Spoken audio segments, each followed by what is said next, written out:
بسم اللہ الرحمن الرحیم. ناظرین، آج کا پانچواں اور آخری ولاگ صفحہ نمبر 215 اور حدیث اور قرآن کی روشنی میں مدنی مصطفیٰ فرماتے ہیں، وہ ہم آپ کے سامنے پیش کریں گے.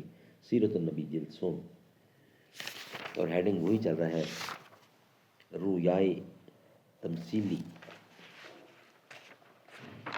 اردو زبان میں سرور عالم صلی اللہ علیہ وسلم کی سیرت پر جامع ترین کتاب سیرت النبی صلی اللہ علیہ وآلہ وسلم. رائٹر ہیں علامہ شبلی نعمانی رحمۃ اللہ علیہ، علامہ سید سلیمان ندوی رحمۃ اللہ علیہ. جلد سوم. بسم اللہ الرحمن الرحیم.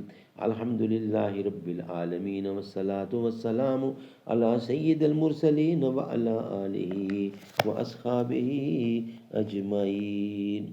ناظرین، آج کا پانچواں اور آخری ولاگ. زندگانی ہے میری مثل رباب خاموش، جس کی ہر رنگ کے نغموں سے ہے لبریز آغوش. بربط کون و مکان جس کی خاموشی پہ نثار، جس کے ہر تار میں ہے سینکڑوں نغموں کے مزار. میشر ستاں نوا کا ہے امی جس کا سکوت، اور منت کش ہنگامہ نہیں جس کا سکوت. آہا امید محبت کی بر آئی نہ کبھی، آہ امید محبت کی بر آئی نہ کبھی. چوٹ مضراب کی اس ساز نے کھائی نہ کبھی.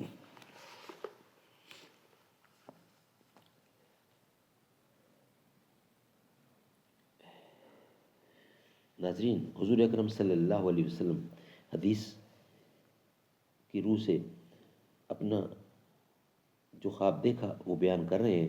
مدنی مصطفیٰ اور صحابہ سن رہے ہیں. کچھ حصہ ہم پہلے بیان کر چکے ہیں، بقیہ حصہ جہاں سے رکا وہاں ہم بیان کر رہے ہیں. حضور فرماتے ہیں، سبحان اللہ، یہ کیا ہے؟ انہوں نے پھر کہا آگے بڑھنے کو.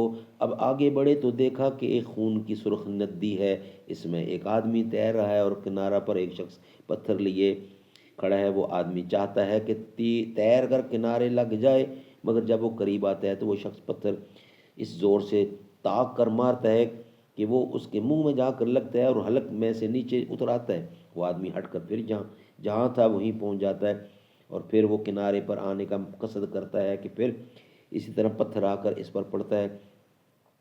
میں نے دریافت کیا کہ یہ کیا ہے؟ انہوں نے کہا آگے چلو، آگے چلو. میں آگے چلا تو ایک شخص نظر آیا، کریا منظر سے کریا منظر آدمی جو تم نے دیکھا ہو وہ اس سے بھی زیادہ کریا منظر تھا.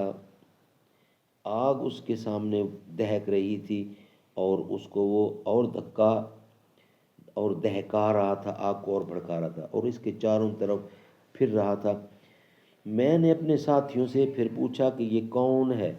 انہوں نے آگے بڑھنے کو کہا. میں آگے بڑھا تو ایک ہرا بھرا گنجان باغ نظر آیا جس میں نو بہار کے رنگ برنگے پھول کھلے ہوئے تھے. باغ کے بیچ میں ایک نہایت ہی خوبصورت عمارت دکھائی دی کہ میں نے ویسی کبھی نہیں دیکھی تھی. اس میں بچے، بوڑھے، جوان، عورت، مرد ہر طرح آگے نظر آئے. آگے بڑھا تو ایک اور عمارت جو پہلے سے بھی زیادہ خوبصورت تھی نظر آئی. اس میں بھی کچھ لوگ مختلف سن و سال کے دکھائی دیے.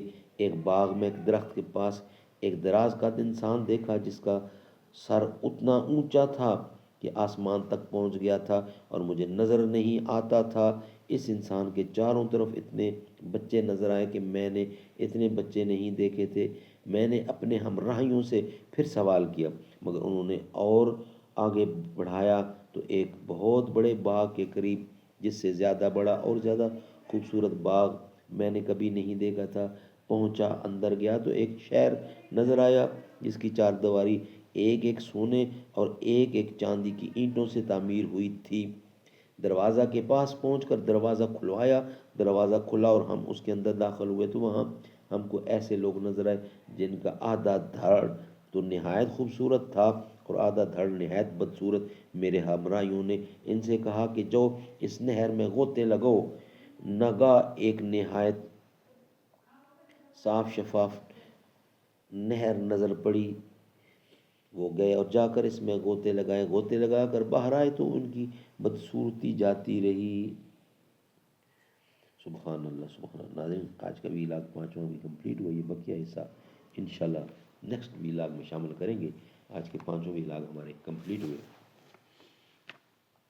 دونوں عالم میں رب نے ہے اونچا کیا آپ کا مرتبہ سید فاطمہ، دیکھ پائے نہ جس کو مہ و مہر بھی، ایسا پردہ تیرا سید فاطمہ، جن کی پاکی کا قرآن میں تذکرہ ہے، جس کی پاکی کا قرآن میں ہے تذکرہ، ہے وہی پارسا سید فاطمہ، کون سردار جنت ہوا ہے تیرے لاڈلوں کے سوا سید فاطمہ، قلب حسنین کی تازگی کا سبب ذکر ہے آپ کا سید فاطمہ۔